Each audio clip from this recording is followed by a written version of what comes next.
ফুলতলায় দুপুরের ব্যস্ত সময়ে এক সনাতনী পরিবারের গৃহবধূর ঘরে জোর করে প্রবেশ করে শ্লীলতাহানির চেষ্টার অভিযোগ।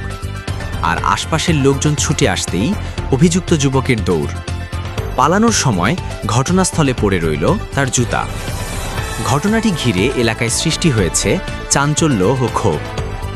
ঘটনাটি ঘটেছে সোমবার 17 আগস্ট দুপুর আনুমানিক 12:30টার দিকে খুলনার ফুলতলা বাজারের সরকারি খাদ্য গুদাম এলাকার একটি বাড়িতে।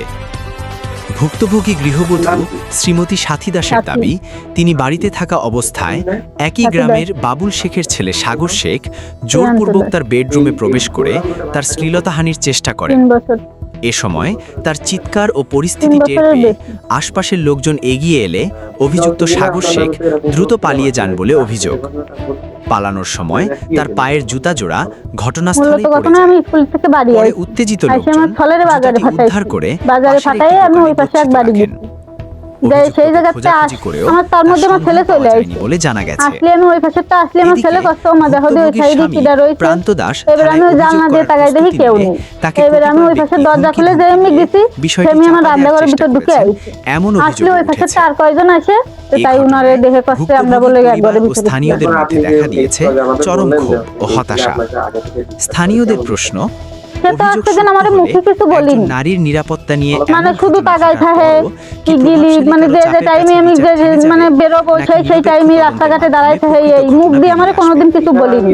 তবে অভিযোগের বিষয়ে অভিযুক্ত সাগর শেখের বক্তব্য পাওয়া যায় না। আমি জানি না, কিন্তু যোগাযোগের চেষ্টা করা হলেও আমি জানি না। এই নিয়ে মাঝে ওনার বদ্দারও যায় বলে সদস্যরাও কোনো বক্তব্য দিতে রাজি হননি। ফলে অভিযোগের সত্যতা যাচাই এবং ঘটনার প্রকৃত কারণ উদ্ঘাটনে আইন শৃঙ্খলা বাহিনীর নিরপেক্ষ তদন্ত সাগরের বদ্দারে যায় বলে আইছে আমি দিয়ে আমার বিটা দিয়ে। একজন নারী, তিনি যে সম্প্রদায়ের উনার বউ বলতে বারণ দিল, কইলো কি আমারে কইছেন এই পর্যন্তই থাক, আর কাউকে জানাজানি করেন না। অভিযোগ সত্য বলিলাম যে আমারে দেখলি ফলো করে, তারপর রাস্তাঘাটে দাঁড়ায় থাকে, স্পষ্ট হবে। এই ঘটনার সুষ্ঠু তদন্ত ও ন্যায় বিচারের দাবি জানিয়েছেন এলাকাবাসী। তথ্য ও ক্যামেরায় মোহাম্মদ সবুর শেখ, সামনে দিয়ে ঢুকে পড়েছে। আমি কি একটা লোকের সাথে পারি আগে সেই কথা কর, নিষেধ করার সময়টাই তো আমি পাইনি। আমি তো দরজা খোলা মাত্রই তো সে ঢুকে গেছে। উনিও ঢুকেছে, ওরাও আইছে। মানে উনিও আসতে যান, আমিও দরজা খুলেছি, উনিও আইছে, লোকজনও আইছে।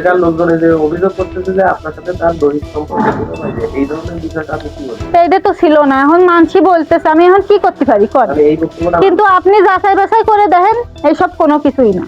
আপনি তার দ্বারা যাই শুনবেন, তার চলবে মাথায় হাত দিয়ে যে আমি তারে আসতে বলেছি কিনা, কি আমি তার সাথে ফোনে কথা বলেছি কিনা। সে যদি বলতে পারে যে আমি তারে ডাকে নিয়ে আইছি, তাহলে আপনারা যা করবেন আমি তাই মানে নেব। সে যদি বলতে না পারে, তাহলে তো আমার বলার আর কিছু নেই।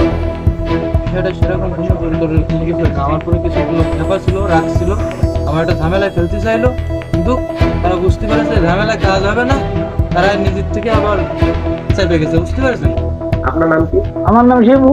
শিবু দাস। এই যে আপনার পাশে যে বসে আছেন, এই আপনার আমার বৌমা। আপনার বৌমা? আপনার কোন ছেলের বউ? ছোট ছেলে শ্রীকান্ত দাস। শ্রীকান্ত দাসের।